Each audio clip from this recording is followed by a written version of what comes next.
All right, everybody, Josh here with part one of our 3T Race Max Shimano bike build. I am super excited about this one. We've hand selected all the components for this build.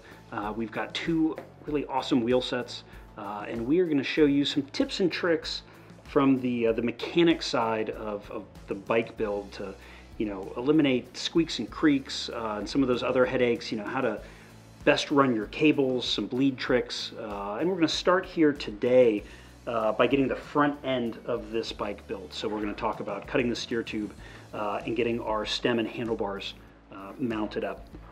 So we've chosen for this one the Vibe Aero Carbon, and I think this is one of the the misnomers of how we label things anymore. The best gravel handlebar is an aero handlebar. And it's not so much because you need the aero, it's because this thin section here can give you nice compliance and vibration reduction on on the harsh gravel roads. I particularly love this bar, the way that they've kind of made this aero drop shape here. You just don't use the drops all that much in most riding, and so I think you've got this bit of bar hanging out in the wind all the time, so you might as well tighten it up a little bit so that it's not penalizing you quite as much as if it were full round.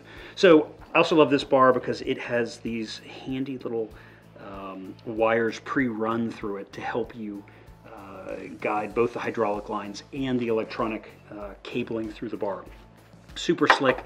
We've chosen this this ProVibe carbon stem, kind of the same story. It's got some very clever cable routing tricks going on in it. It's a good place to hide the junction box for the Di2, and it's a pretty killer looking stem if you ask me.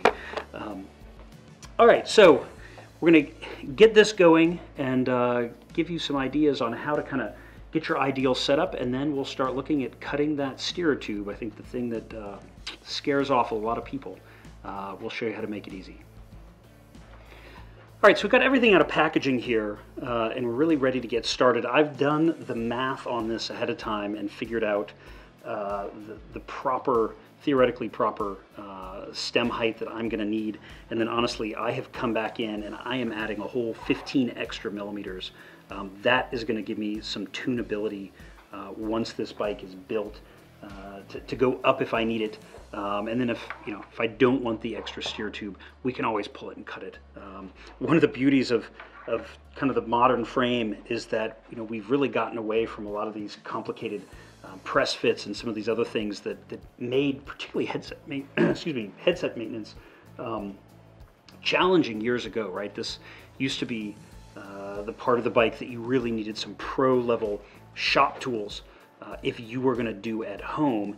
And now everything really works on tapers and slip fits rather than press fits. So I can take our fork here, the lower bearing on this quite literally drops and sits. No crown race as we used to have in the old days. That is now all molded into the fork. And then the top of the bearing here is tapered to fit a matching taper in the frame here, and really the same at the top. So the bearings are dropping right in to the carbon part of the frame. Now, for this fitment and cutting, we're going to do everything dry, and then when we actually go to assemble it, we're going to make sure we've got a nice bit of grease in there, and that's going to prevent any future squeaking, creaking. It's also going to help insulate the steel and the bearing races from the carbon. Right? You can get particularly with salt water. Or any water with electrolytes in it, you can get a galvanic corrosion response between the metal and the carbon, where they form a little bit of a battery. They start to swap ions and you start to eat away at the metal. It's particularly bad with aluminum and carbon, but it's present in really most metals other than titanium and carbon fiber. So I am going to drop that on. We're going to go ahead and just slide up here. And that's our lower fit. I mean, it's quite literally this easy. A little hard to believe, but that's what it is. We've got this clever little Cane Creek taper lock top cap here. And let me just kind of hold it like this way. They're actually very kind to us in giving it a little O-ring to give us a friction fit. And I'm just going to kind of slowly work this down. I really love the clean look of that. I mean, it just looks great. So I think kudos to Gerard and the folks at 3T and Cane Creek for really just making that look beautiful and integrated. So at this point, it doesn't matter where the stem is going to be kind of in the finished setup. We can go ahead and drop these on the top here. And now we're ready to mark our steer tube for cutting. So you can see if I run at this setup, I'm going to have about that much extra steer tube. This is absolutely one of those where it is better to leave it long than to cut it short, right? We can always come back a week from now, drop this thing out in about 2 minutes, fixture it up, and cut that extra off. Whereas once we've cut it, you're never putting it back on. Okay, here's the part of the video where I break out what is probably the most important tool in the workshop, and I think anyone who's ever worked in a composites factory facility is going to agree with me on this one, and it is the silver Sharpie. Let's be honest, these things, they work like magic, and if you set it down, it will disappear. Every composites factory I've been in the world, has a bin of silver Sharpies, and the employees that work there, typically 3, 4, 5 of them in an apron, because if you lose it, you're kind of screwed. It is the best thing for marking carbon. It gives you a really clean line, but it also, it's super visible in low light, and once we get to our cutting fixture for cutting the steer tube, you'll realize the benefit of having the little bit of the shininess, the high reflectance of the silver is really going to help us in the low light as we kind of peer in to line up our cut with the jig. So small things, but small things are big things, as we like to say. I just go ahead and give this a once around, kind of spin it. There we go. Okay, I've now got a 360 of that, and we now know where to cut. Also, note the way I've marked it. We will want to cut on the fork side of the line, because if I cut straight on the line, I'm going to actually need one more headset spacer to get some compression in the system. So this line is going to be the guide that defines the outer boundary of the cut, right? Don't cut on the line, cut adjacent to the line. So in the end, this bit of steer tube should come off and have the entire silver line on it, leaving no silver behind. Okay, we're marked, and now we are going to disassemble. This is where I have to say, super thankful to the folks at Cane Creek for putting those the little O-rings in there. They serve a true functional purpose in the bike in terms of keeping moisture out and helping with creaking, but it actually makes this part of the assembly much, much easier. We're not trying to hold this up while we tighten the stem a little bit to try to hold everything in place. It just gives us a solid friction fit that speeds up this part of the process. So let's go ahead and just start undoing what we just did.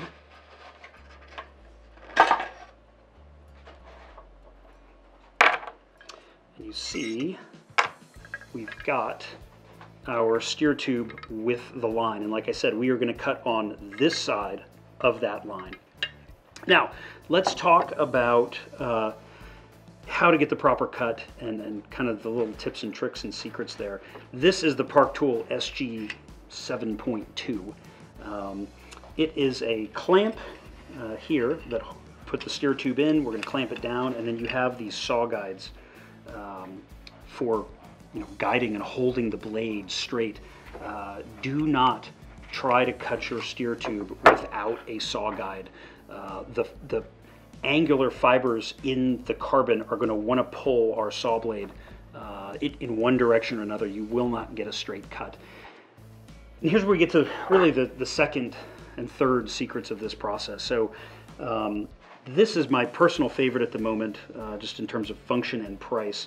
This is what's known as a high tension hacksaw, and the difference here between what you probably have at home and what you need to have at home is that this hacksaw actually uses a screw tension, so this rotates here to pull down here and actually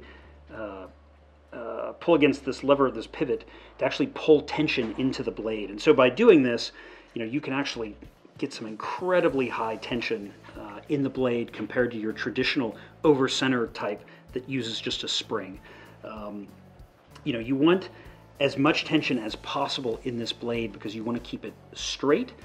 And when it's not at a super high tension and you're pushing or pulling, the blade wants to ripple, and it actually widens the kerf that you're cutting, and it gives you a little bit of jagged surface in there. So I think anybody who's ever hacksawed, you've had that point where you go to cut and it just the blade stops. That's usually because the blade has set up a little wave, a little harmonic in it, and it's at that moment it was a little bit at an angle to the cut you're trying to make.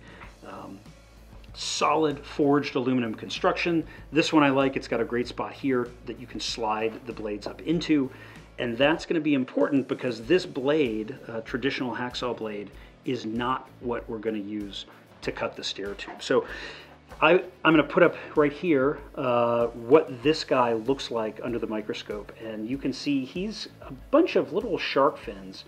He's meant to cut when pushing, and so the shark fin, is essentially digging a trough as it cuts through the metal, and that is particularly dangerous with carbon. When you think of it a similar scale to the little shark fin tooth, you have all these little bundles of carbon fiber, and so those teeth want to grab and can peel those carbon fibers up and back and actually set up a run, or what we would call a run, in the carbon, where you actually, instead of cutting the fiber, you've peeled it out, and now it can kind of unzip, unwind. It can cause some real structural problems.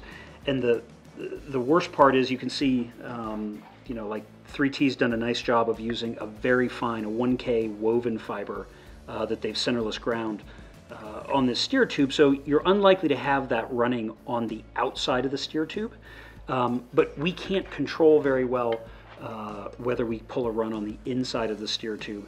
And I will tell you from experience, not all companies are doing woven layers inside out like this. So instead of this traditional bimetal blade, we are going to use another Park Tool product here. This is the CSB1. I have to say probably the best one of these on the market that I've used comes from a Fedo Mariposa, and I just wasn't able to get one at the moment. But this is a diamond coated blade. So this is essentially a straight blade, and I'll show this, well, let's just show it right here now. This has little bits of diamond powder epoxied to the bottom of the blade. Instead of cutting a trough through the carbon and risking that peel, these little bits of diamond are actually abrading in a very fine line, kind of like a sandpaper. Think of it, it's a super thin piece of sandpaper, and you're actually sanding through. Again, if you've worked in a composite shop or been in that industry, all composite tooling is essentially this sort of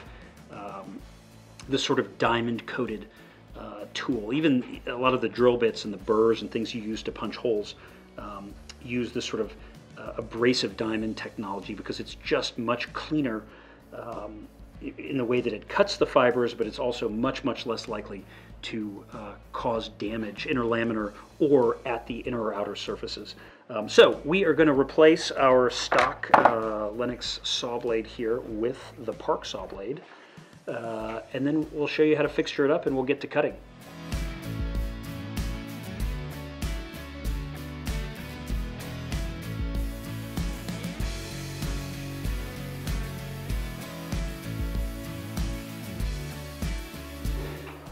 Okay, we've got our hacksaw blade installed. We've got our mark on our steer tube. We are really ready now to cut with one problem, and that is that this guy, as you can see, is meant to be clamped in a vise. And I don't have a vise in this room. I've got a vise over in the factory.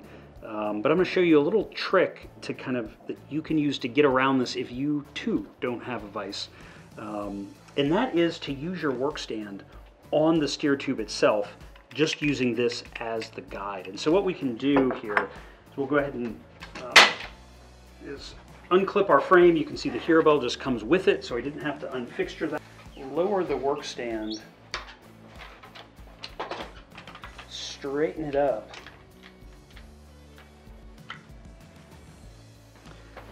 And begin to get started. Now there's one other thing that we're going to add here, and that is a little bit of masking tape, and that is just going to help protect us in the cutting jig from any errant kind of saw blade touching. And traditionally, a little masking tape over the edge of any composite thing that you're cutting helps prevent those runs. So like I said before, the manufacturer's taken their time and been careful to develop a layup that doesn't want to pull a fiber and run. But I'm going to go ahead and wrap a single wrap of masking tape just to be safe, because I'm old school. So let's get this wrapped, and then we can get it fixtured up.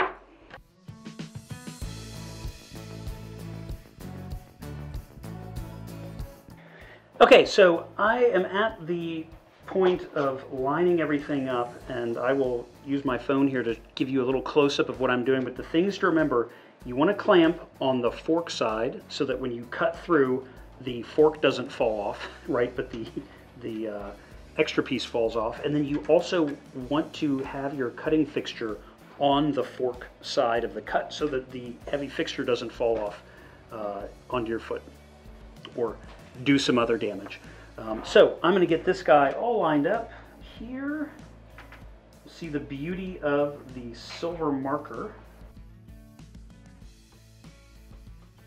Okay, so we're now cleanly mounted. Everything's in there nice and tight. I've got the handle of my fixture out of the way. I'm going to make sure, one final check. So I've got the fork clamped so it can't fall. I've got the fixture on the fork side of the cut. I've got my mark on the outside of the cut, and then I am going to run my saw blade on the left side of the slot instead of the trying for the middle of the right. I'm actually going to kind of intentionally try to be cutting into the jig a little bit so that I don't have variance. The nature of these things is that the slots are a little bit wider than the blade is. And so by doing that, intentionally pushing the blade to the one side, we will get a much cleaner and shorter cut. The last thing to do here is to either wear a mask or use a vacuum hose to pull this. And if you've got somebody to help you, or if you want to, duct tape it in place, you just get the vacuum hose and put it up, and you want to just be sucking that carbon dust out as you cut, because the carbon dust, it's not healthy. It is not good for your lungs. You do not want to be breathing it in. So I'm going to go ahead and do the vacuum and a mask as we make our cut.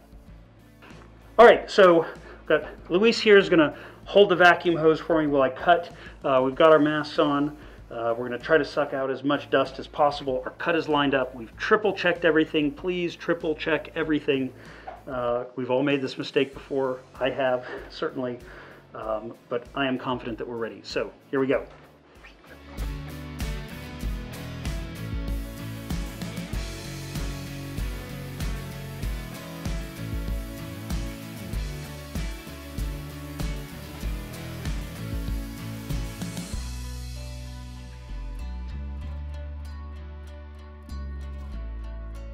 All right, there you go. We are cut through. We can go ahead and start now with the little bit of the cleanup process, and we'll go from there. All right, so as I'm cutting, I realized that I forgot to put the masking tape on, so a little distracted in trying to make this video while working on the bike. So I wouldn't recommend trying to video yourself working on the bike, but of course, that's what we do here. So my mistake again.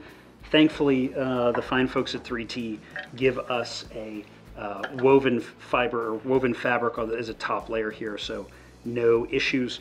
The last thing I am going to do, though, is I'll take a little of this 3M Scotch-Brite pad, and I just like to run it over the top corners here to knock them down. That's going to make it easier to get our stem and our spacers on, but also eliminate the possibility of these fibers here beginning to fray and run down the tube. So we'll get this filed up. Inner and outer, be careful. Carbon splinters are the worst. I've had a million.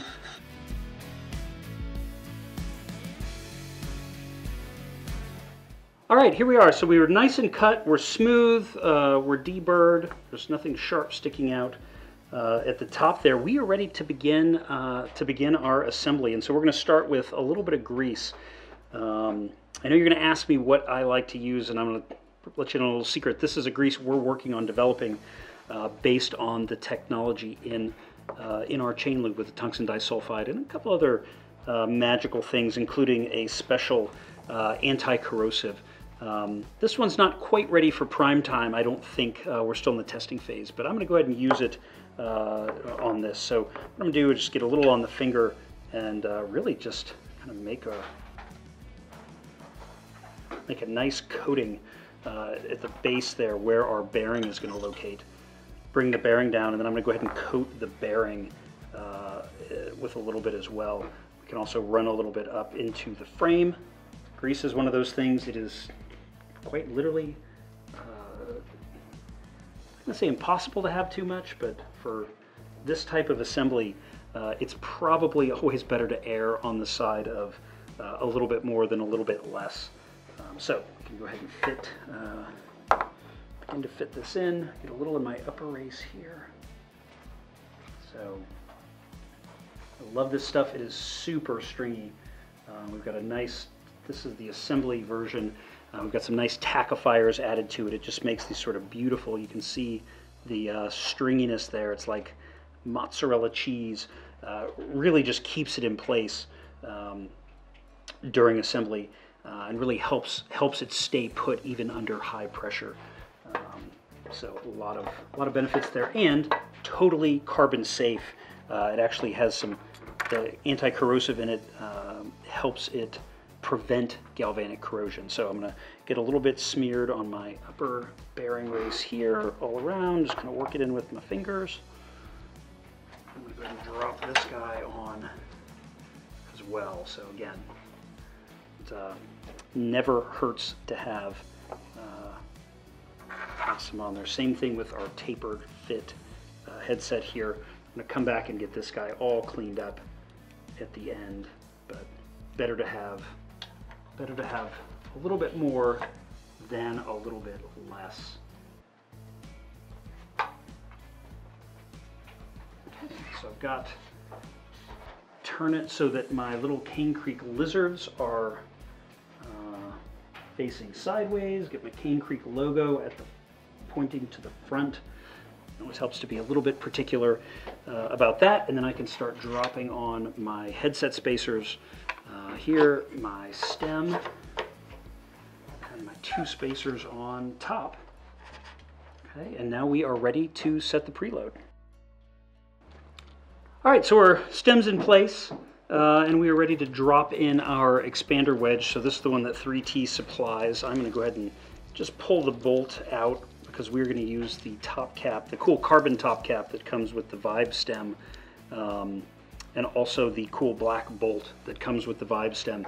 The way these things work is pretty clever. You know, they drop in, they expand outward to provide a force to counter the compression force of the stem clamping down. And so, you know, ideally, this is in there expanding outward, the stem is clamping down, and you're minimizing the stress in the walls of the steer tube. And you can see the way it's designed is also ideally is deeper than the stem, so that you're minimizing the stress risers. Anytime you've got a clamping force and an edge, you've got a stress riser. This expanding out with an edge, there's going to be a little stress riser, and so this is a way of really mitigating the point stress and reducing the likelihood of damage. This one I think is pretty clever.